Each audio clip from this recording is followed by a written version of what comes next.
witnessed the terrifying aftermath of a Russian airstrike on one Georgian town.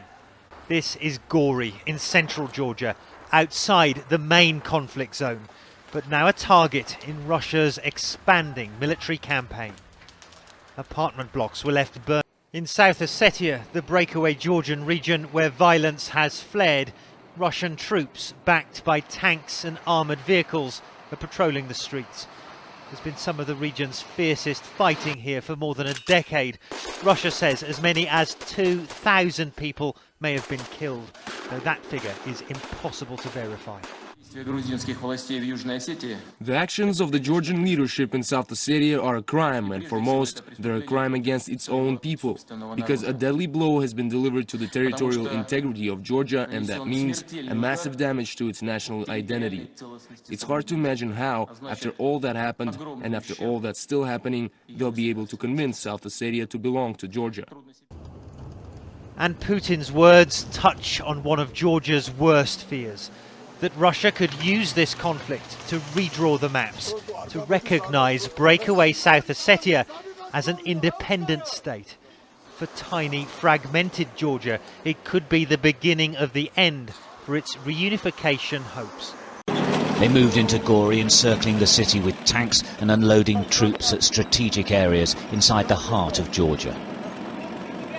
Their intentions aren't clear, but this is an absolute violation of the ceasefire agreed with Georgia. Columns of tanks and trucks loaded with soldiers control all access in and out of the city. Some cars with fleeing civilians on board were allowed to pass.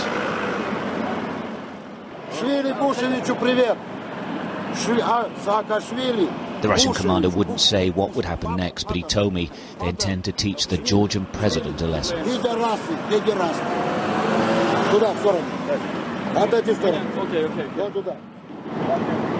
These are regular Russian army soldiers. They arrived in South Ossetia at the start of the war.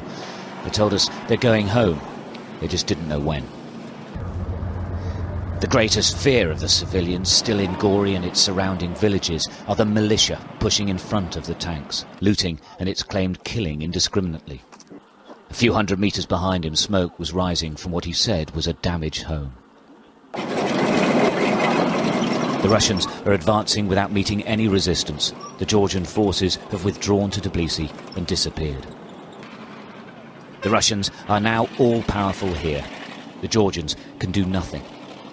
Moscow's actions illustrate its contempt for the condemnation and criticism of the international community. Stuart Ramsey, Sky News, Gori.